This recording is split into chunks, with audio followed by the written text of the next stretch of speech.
Hello, dear dandelions. Welcome, everyone. Good morning, Hello. Christopher. Good morning, Caroline. How are you So today? I am doing well. And how about you? I'm also doing well. Outside is spring is going on outside. It's such a wonderful time in the over the year, and it's Yes. especially in our on our morning walks. Hmm. The birds are singing, and you see that it's Yes. still cold, but it's nice. It's wonderful after the long winter. Everything is Yes. just preparing to grow as fast as it can. And I so are know. we. Yeah, I feel like the same. Everything's coming to life, and I notice it more exactly after the silence of winter. Then suddenly, wow, we notice the birds singing, and it feels so good. And yes, the greenery everywhere that's exploding. So Oh yeah. yeah, I love that time of year a lot. Yeah. Wonderful. Well, this is great. So pleased to have you all join us today. We are your Yes. dedicated co hosts, Christopher and myself, and we would love to talk about something that really is a challenge for many people, I would Oh yes. say. I've had the opportunity to hear many stories in my clinical work, but also in my personal life. I've observed loved ones, and I might have experienced that myself. So today we're going to talk about codependency. What does that mean? What does that look like in relationships, whether it's parent to child, friendships, partnerships, intimate relationships, etc. So Christopher, you had a fresh example in mind that kind of prompted you to talk about that Yes. today, if I'm not mistaken. Thank you for this wonderful introduction, as always. And yeah, codependency is uh I don't know much about codependency, but I see it's much wider Mm-hmm. than the little anecdote that I have to share in a second. But I'll just start. So I have Yes. this very good friend, which I know for a long time now, Mm-hmm. and we're we've been chatting a lot in the past, let's say, few years, and uh, and it came to my attention that this friend has an alcohol problem, a drinking problem. Uh, which is, I don't have a lot of experience with that.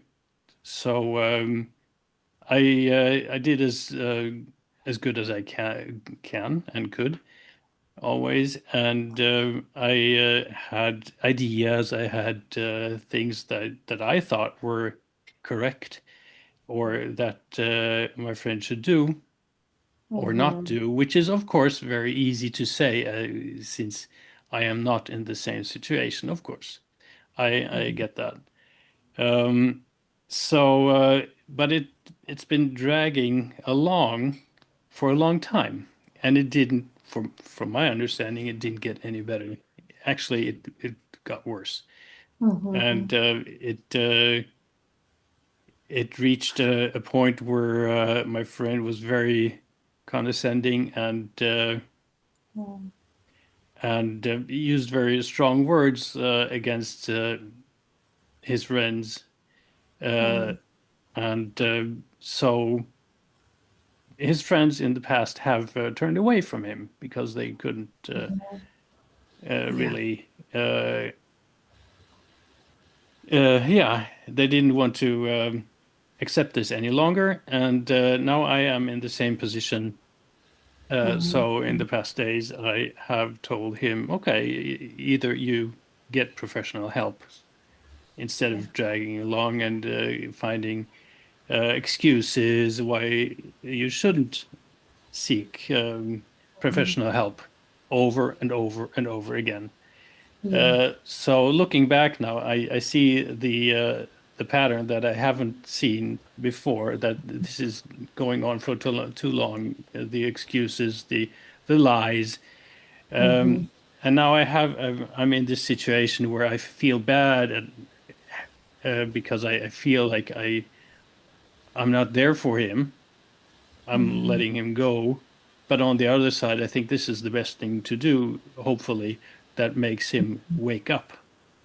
yeah, And then seeing, oh my God, one of my last friends is leaving too. Now I really have to do something. yeah, So that's the situation. I don't feel good about it, but I still think it's the best thing to do. So yeah. you as a professional, Mhm. what are your thoughts about this? Yeah, so from what I hear, Christopher, and thank you so much for sharing this story. It's really helpful because a lot of people, I'm sure, will realize that they're not alone hearing this, as painful as it is. But this is how we raise our consciousness and how we can be actually more effective in our own lives and more at peace with people's decisions, as painful as they may be. Hmm. So you did all you could, first of all. So obviously you are a caring person, compassionate, and you want the best for your friends. The problem that I see sometimes is that the readiness level is not the same. So you Hmm. might be two steps ahead of your friend in terms of awareness, in terms of readiness. You're ready for him, clearly, for him to Hmm. get better, to quit smoking, him or her. I don't remember the gender, but it doesn't really matter. It applies to anyone. So, what happens in a codependent dynamic, right? We hear that a lot. What does that mean? Codependency. We Right. hear like people are dependent on drugs or dependent on certain relationships. Um, it's the way I like to summarize it is being dependent on someone's dependency. Because the way it started, the way Hmm. this expression was coined, it was during the AA movement, Hmm. Anonymous movement, the groups. So they noticed that people who grew up in families where there was alcoholism, they had similar characteristics. Oh. And Hmm. among those, there was this urge to rescue. And that makes sense because let's say you grew up with an alcoholic parent who, Hmm. is just as collapsed on the floor when you get up in the morning before you're supposed to get ready to go to school. As a child, first of all, it triggers a lot of anxiety. So you basically become the adult. You have to take charge. And so you develop your whole identity, you construct your identity, your self concept around rescuing others. The Hmm. parent who's immature, irresponsible, who has their own struggles, but it affects the child. So that gets carried through adulthood.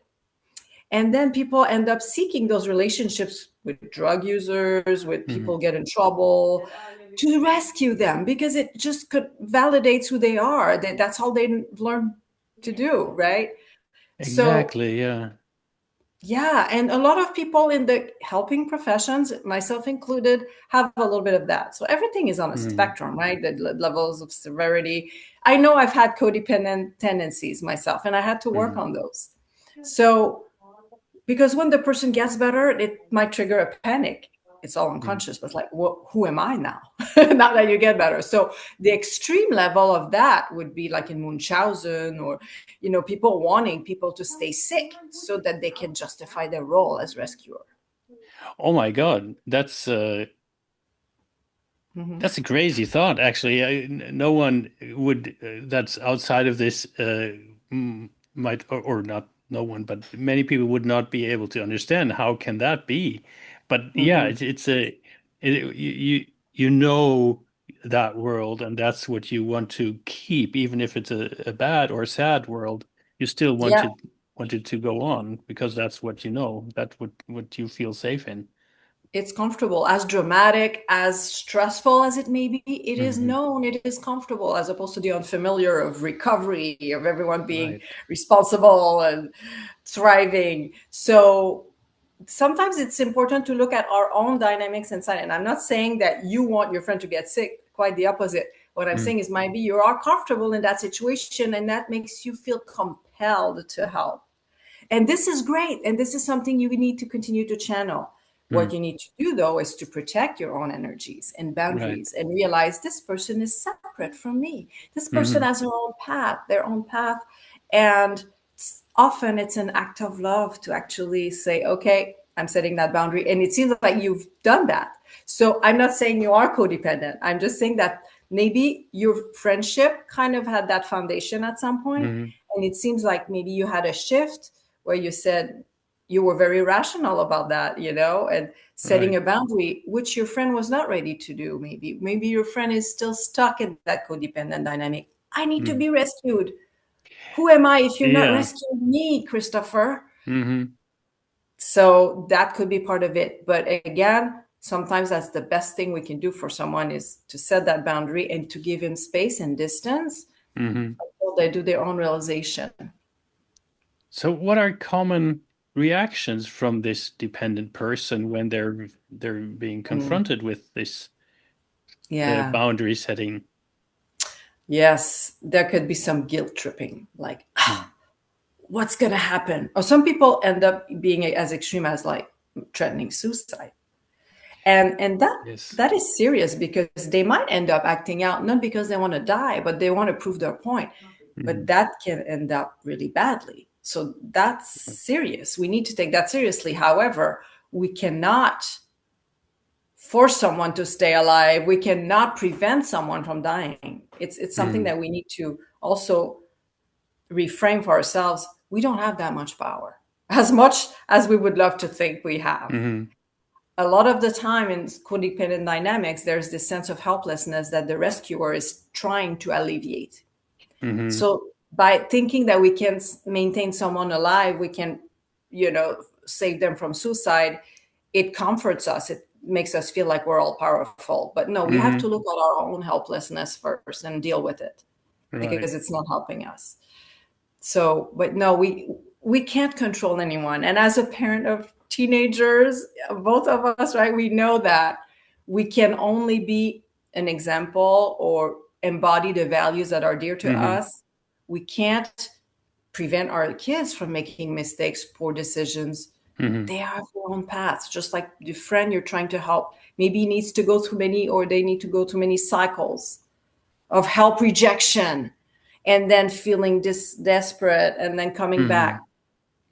You already seeing that from a distance. They don't yet. So, but protect your energies. And yeah, you've obviously done the best you could. And yeah. So, if this decision is made, Hmm. then there's what I think I'm hearing is it's not in our powers to actually shift that decision. The decision should come from the inside of this dependent person. Absolutely. It needs to be felt, it needs to be experiential. And we tend to believe that, oh, if I persuade someone, if I repeat something often enough, Mm. they're going to get it. They need to feel it from the inside. They need to have enough, I would say, discomfort to want to change. Sometimes it's sad, but people have to hit rock bottom to bounce back again, right? We hear that a lot. Yeah. But we can't do that work for the other person, basically. That's all we can do. What we can do is be there with Hmm. empathy, with compassion, but without taking on our shoulders their burden. We Hmm. have to basically sit and coexist with them if they want us to. That's all we can do, and be listening, being a listening presence, Right. and not trying to change them. And because often it's our own discomfort, we kind of project or internalize their own suffering or project our own stuff on them. So it gets kind of cloudy or blurry. So we need to set those boundaries. No, this person is suffering, going through their stuff. I'm going to Hmm. be more effective if I keep that distance. Don't take on my shoulders what's going on with them.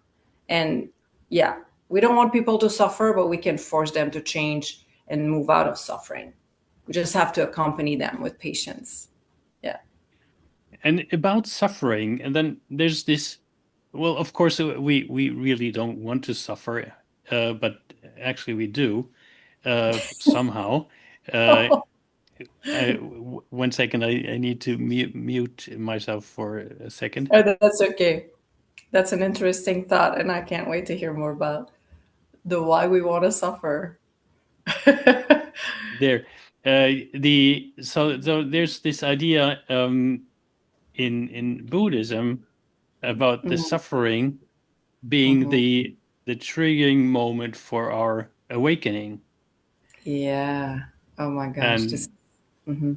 so that gives me actually hope for Yeah. my friend, Yeah. and also it helps me Hmm. getting over the thoughts of my own, letting him go, letting him feel this feeling Hmm. of loneliness, and Yeah. of course I don't want him to suffer, but yet I see it Hmm. is necessary for him to suffer enough and Hmm. to let him finally wake up, because maybe he hasn't been suffering enough before. It sounds heartless, like when I listen to myself, but actually it's not. Maybe it's just what he needs.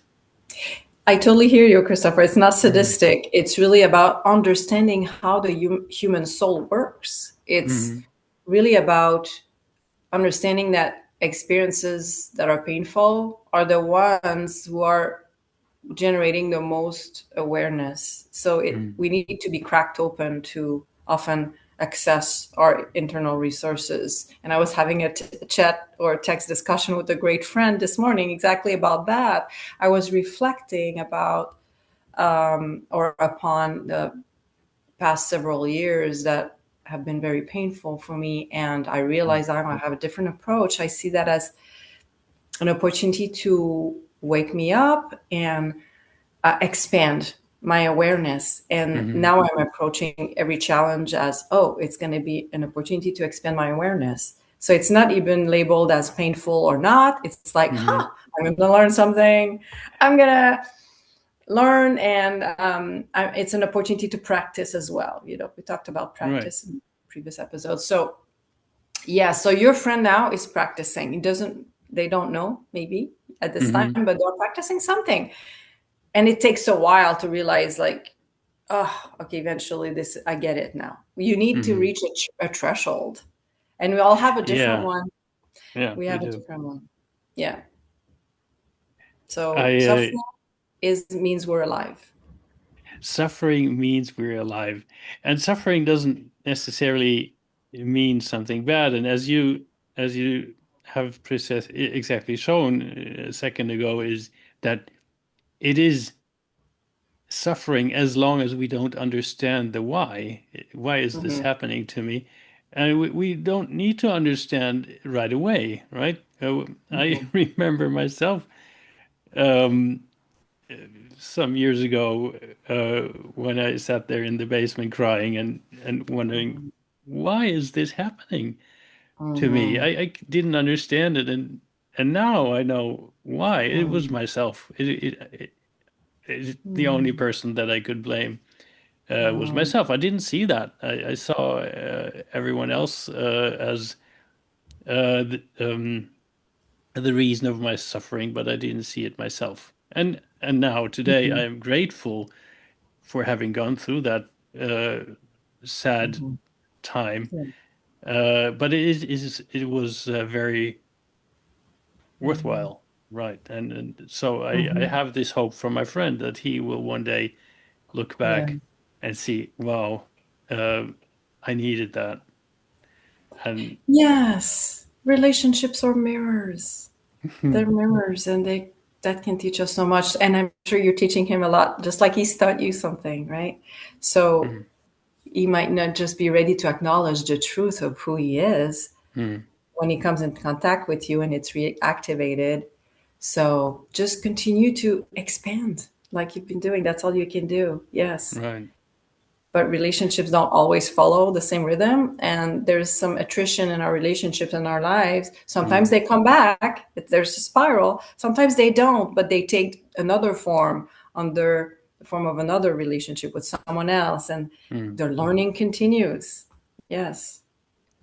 So this we've been talking about boundaries often and many times, and I think this is a very a good time right now to remind our audience about not only how important it is to set boundaries, even towards loved ones or Mm-hmm. family. Well, that's also loved ones, of course. everyone actually. Uh, Mhm. but uh, but even keep them up, even if it feels heartless Mhm. to do Yeah. so, but it's actually not. Would you Mhm. agree? Yes, absolutely. It shows respect and love also for the relationship, for oneself first, but also for the relationship. We care so much about maintaining the relationship healthy, harmonious, that we want to set that boundary. And yes, it's a hard job to do. It's like the task that's not glorious. It's unpleasant. Just like Mm, saying no to a child who's crying and who wants that toy in the store. And it's yeah. like when we know that it's not gonna help the child to say yes to everything. Mm, And so it's really a discernment, and the boundaries should not be rigid, but they should be firm and consistent, ideally. mm, So in codependent relationships, often the boundaries are blurred. There is an mm, enmeshment, just like the child with the alcoholic parent. Who is who there? Who's the parent? It's confusing. So the boundaries allow to kind of reestablish the roles and the expectations. mm-hmm. And saying no to someone means saying yes to you. And when you say yes to you, you're replenishing your reserves, and you can be even more abundant and giving and generous of your compassion. Saying no to someone else means saying yes to yourself. Yeah. That's something we should tell ourselves more often. I think. Yes. I have learned that the hard way, Christopher. Yes. Being a mom, being a provider, Hmm. as someone who works with people who have a lot of demands, I'm Oh yeah, surrounded by people who have demands, and I'm sure I you do. often neglected myself. And then when I would take care of my needs, I would turn into guilt. So I had to work on that. Guilt is not a helpful emotional state at all. Hmm. It's a barrier. So I know it's what I give to myself makes me a better person, and therefore more available, more enlightened, more patient with others. So I need to recharge my batteries first. And what happens when you have recharged your batteries? Oh, I'm in such a positive mood. I feel light. I feel inspiring to others. I feel attentive. And you Yeah. are able to better help other people, right? Yes. Because I you're do you're things. up here instead of down there. Yes, I do things out of love, not out of obligation. It comes from Yeah. the heart, from the simplest things, giving a ride to my son, or doing his laundry. It's like I pay attention to these tiny gestures because I'm like, hey, this is my love in action right now. And Hmm. it's because I was able to go on my walk earlier today, and I'm now available to others. I was able to do my journaling, my practice. Hmm. We cannot neglect that. We cannot neglect ourselves. Is there anything else we should tell uh, people that may be listening to our chat today that Mhm. uh, realize, oh, I've been codependent, Yeah, or I have someone in the family there that could yeah, be yeah. codependent or even dependent. That's a very good question, Christopher. Thank you for that, because it's really about awareness. So I would invite the audience to think about patterns they've had, where patterns of relationships or interactions where they felt like shortchanged or depleted or frustrated. So Mm, whenever there's an emotion that's kind of toxic inside, even anger, that could be a sign that the boundaries have been crossed. Or if you feel like you're being exploited, like people take advantage of you, mm, are you trying to please others? Are you trying to appease, to rescue? And this is also an attachment style. So we need to mm, look at the origins of that in our own lives, in our own childhood. And sometimes we have to go back a few generations mm. before us, because these things get carried through. So you have the power to stop that pattern once you can And identify it. and let me just hop in there. Mhm. It's getting carried through because no one before you Mhm. actually set boundaries. Yeah, And yeah. and that's and the first one that's stepping on the brake could be you if you're listening. Mhm. If you see Yeah. yourself in such a situation, and have realized that this is going on for more than one generation, and it Hmm. maybe it's you who's the right person to stop this from being carried further on to the next generation, to your children, maybe. Yes, it's an incredible power that we can have, and we should really channel. It can feel like a burden. Oh, why is it me? Why do I have to stop the pattern? No, it's because you're Mm. conscious. Your ancestors would have liked to be, but they were not Hmm. for some reason. But they chose you somehow. Life has chosen you to be. That's an Right. honor. Yes. And you know what? I've talked to another friend a week or two ago, and we realized that it is often the so-called black sheep of the family that Mm. do step on the brakes and that do stop this multi-generational um, Mhm. behavior. And Yes. that's interesting. I thought that this is wow, like when you're feeling somehow this is not really my family. This is not where I belong, or this is not how I want to be. Hmm. And Yeah. then you break out because no, this and then you're the one that's actually maybe you don't even know why you're breaking out. And Hmm. but when you look at it from all perspectives, suddenly you realize, oh my God, this has been happening for more than one generation. Yes, yes. It's the black sheep phenomenon is really interesting. I'm Oh, very there's a interested. name for that? Well, we could look at. I'm sure it's been coined like this, but Hmm. yeah, it is a thing, and it's yeah on the from the outside it's portrayed negatively. It's Hmm. pejorative. Black sheep. Ah, these black sheep are so important. They are Right. the truth tellers and the cycle breakers, like you said. Hmm. So, but sometimes saying the truth means that you'll be attacked for it because Hmm. the rest of the system is not ready for that. The system needs you to stay, to follow the rules, to conform. Hmm. By having a black sheep who says, "Hey, wait a minute, this is what's happening, and this is blah blah blah dysfunctional," the Hmm. family's not happy because oh no, we need to stay together. We need to keep things quiet. This is very disturbing for a system. Right. But we need those because how does the branch of the tree kind of follow its path?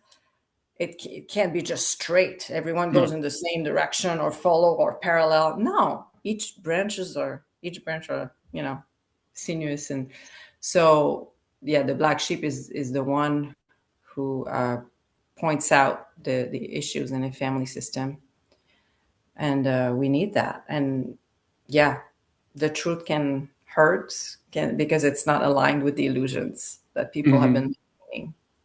So codependency, how does that relate to codependency? Sometimes if a system is so codependent and then the black sheep will say, I don't want to do that anymore. Hmm. And then they're blamed for that, for not Right. complying. And Yeah. yes, it's uncomfortable to step out of a system, and as you said, people are going to work against you, and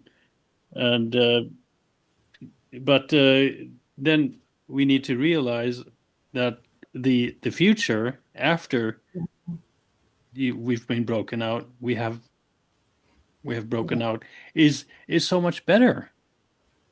And Yeah. then this Hmm. um yeah this I'm missing the word, something that you know that you're familiar with, the familiarity is of Hmm. course comforting, even if Yeah. it's negatively Yeah. comforting. But the the life Hmm. outside of this, after you've broken out, after you maybe helped someone else break out too, Yeah. or see that this has been going on for too long, the life Yeah. is so much better. So this as can function as as your personal why It can even give you a whole new meaning for your life, right? This is Yes, because you there's no fight for spiritual. something. So, Yeah, there can't be evolution in a system that's stagnating, that's mm, familiar and is comfortable, and everyone keeps doing the same thing, maintaining the same illusions. How can you expand in that?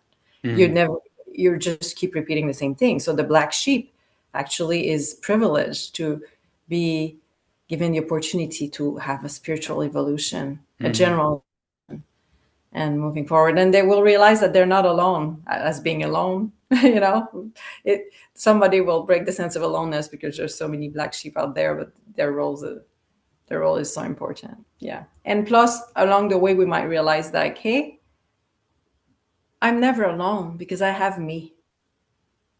yes. I have me always. So Mm, we should not stay in a system that's not helpful to our evolution.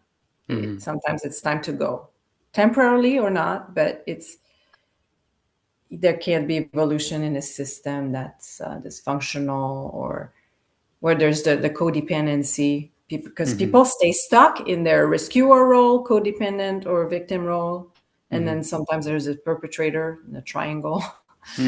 right. Yeah, so we have to break that Wonderful. dynamic. Hmm. So if we would wrap up, what would be a good last word for this episode?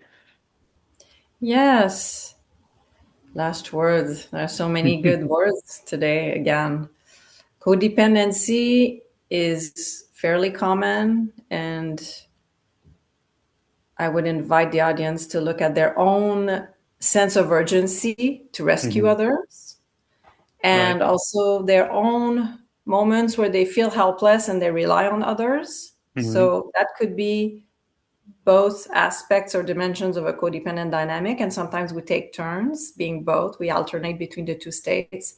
So look at that. And it's nothing to be ashamed of, it's really something to be aware about Hmm. or of.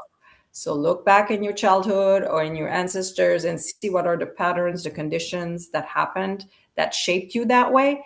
And you have the choice to say no more, like the book Codependent No More by Melody Beattie. Oh, very Good good. book. It's a good Thank book. you I for recommend that, it. Yeah, and that you continue to mentioned it. work on the boundaries. Yeah. Right. Very good. Thank you. And don't forget that it's hard work Yeah. and you need to be strong, but you are strong. We are strong. We are much stronger than we think we are. Yes. As long as we don't forget to replenish our energies once in a while Yes. so we can continue doing the good work, Thank you for not the being part reminder. of the bad being part of the bad work. Yes. But breaking out is never easy, but it's really worth it. Hmm. And you've done it by setting boundaries. So thank you for sharing your example with us today, Christopher. Thank you for listening, and thank you for your thoughts and knowledge about this. And yeah, if I hope we hope that this was an interesting topic for our audience. And if you know someone that is codependent or where you think it could have be that way, Hmm. feel Yes. free to share this with them if you think that they Yeah. could use this. Thank you for the Thank you reminder. for being with us. Thank you, Thank you, Caroline. everyone. Merci, Christopher. Bye bye.